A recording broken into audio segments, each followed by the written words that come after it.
Assalamualaikum dan salam sejahtera. Saya Sabri bin Henry. Hari ini saya akan membentangkan hasil kajian saya, yaitu teknik gaya pembelajaran yang diamalkan oleh pelajar Sains Sukan Sekolah Menengah Kebangsaan Merotai Besar. Gaya pembelajaran bagi setiap pelajar berbeza dan ada gaya tersendiri. Hal ini kerana terdapat pelajar yang mempunyai personaliti yang berbeza. Kepelbagaian personaliti menyebabkan wujudnya pelbagai cara gaya pembelajaran di antara pelajar yang lain. Saya telah menjalankan kajian saya di sekolah SMK Merotai, yaitu sekolah saya sendiri. Saya mendapati bahawa pelajar tingkatan 4 yang mengambil mata pelajaran Sains Sukan berhadapan dengan masalah untuk mendapat markah yang baik dalam mata pelajaran Sains Sukan.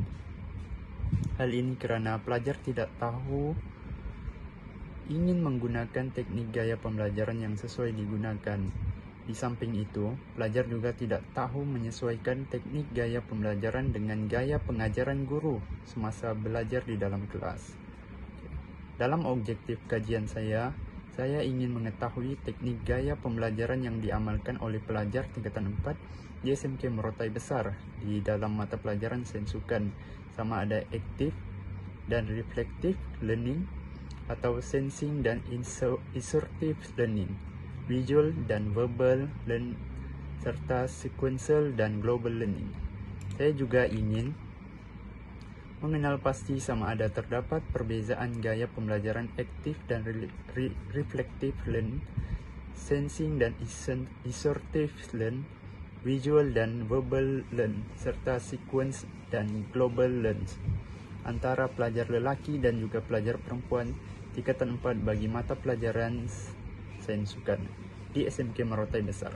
Saya juga ingin mengetahui sama ada terdapat perbezaan gaya pembelajaran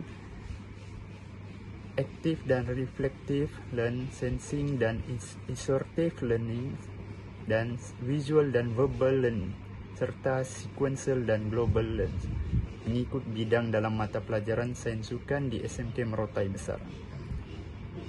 Ingin mengenal pasti juga hubungan di antara gaya pembelajaran aktif dan reflective learn, sensing dan assertive learn, dan visual dan verbal learn, serta sequential dan global learn dengan pencapaian akademik mata pelajaran Sains Sukan dalam kalangan pelajar tingkatan 4 SMK Merotai. Kaedah kajian yang saya gunakan dalam pendekatan ini ialah kualitatif dan juga kaedah kajian tinjauan bagi mengumpulkan data kajian. Samping itu, kajian ini juga menggunakan kajian kolerasi yang akan mengukur hubung kait antara dua pemboleh ubah yang menerangkan perkaitan sama ada ianya signifikan ataupun tidak. Dalam kajian ini, saya akan melihat hubungan teknik gaya pembelajaran dengan pencapaian mata pelajaran Sains Sukan dalam kalangan pelajar-pelajar tingkatan 4 di SMK Merotai.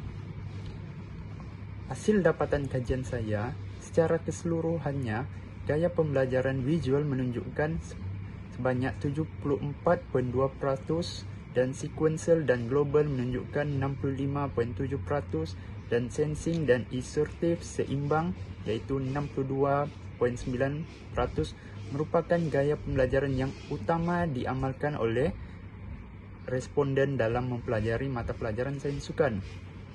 Manakala gaya pembelajaran assertive iaitu 11.4%, global 11.4% dan verbal 0% tidak menjadi amalan bagi responden dalam mempelajari mata pelajaran Sains Sukan. Gaya pembelajaran secara visual ini menunjukkan bahawa pelajar tingkatan 4 di SMK Merotai mempunyai kelebihan mengingat dengan baik dengan apa yang telah dilihat seperti gambar lukisan, gambar bersiri, filem dan demonstrasi berbanding dengan apa yang didengar dan dituturkan oleh guru-guru. Oleh itu, pelajar lebih gemar apabila guru mengajar dengan menggunakan alat bantuan mengajar serta menggunakan banyak persembahan grafik dalam proses pengajaran kerana ia akan membantu mereka dalam proses pembelajaran dengan lebih efektif lagi. Gaya pembelajaran assertive, global dan verbal tidak menjadi pilihan bagi pelajar tingkatan 4 dalam mempelajari mata pelajaran sains sukan, kerana pelajar SMK Merotai Besar tidak suka belajar secara teori, tidak suka kepada pembelajaran secara kuliah ataupun lisan, serta pelajar di SMK Merotai Besar ini juga sukar untuk berfikir dan mengingati sesuatu perkara apabila ia tidak dilihat. Gaya pembelajaran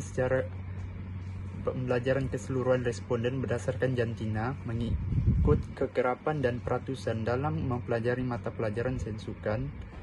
Dapat dilihat bahwa pembelajaran utama bagi responden lelaki yaitu visual 85.1%, sensing dan insertif seimbang iaitu 59.2% dan aktif 55.6%, manakala pembelajaran insertif 3.7% dan reflektif 3.7% dan verbal 0% merupakan amalan yang lemah dalam mempelajari mata pelajaran sains sukan.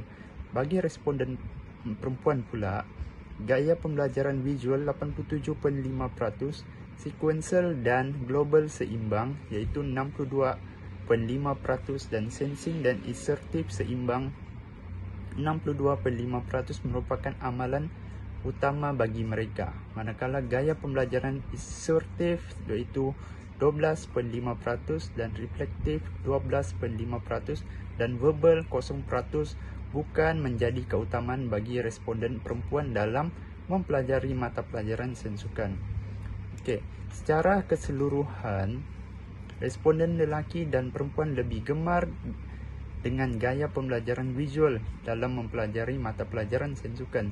Seperti yang telah dibincangkan, gaya pembelajaran visual menjadi keutamaan bagi kedua-dua jantina yaitu lelaki dan perempuan kerana mereka lebih suka apabila pengajaran dan pembelajaran dijalankan secara visual dan bukannya secara verbal. Seterusnya, analisis ujian T, gaya pembelajaran responden berdasarkan jantina. Analisis ujian T ini adalah untuk membuktikan sama ada terdapat perbezaan di antara gaya pembelajaran yang diamalkan oleh responden lelaki dan perempuan dalam mempelajari mata pelajaran sains sukan. Hasil kajian menunjukkan bahawa tidak terdapat perbezaan yang signifikan di antara responden lelaki dan juga perempuan bagi gaya pembelajaran ini. Ini bermakna responden lelaki dan perempuan mempunyai persamaan dalam gaya pembelajaran bagi mempelajari mata pelajaran sains sukan.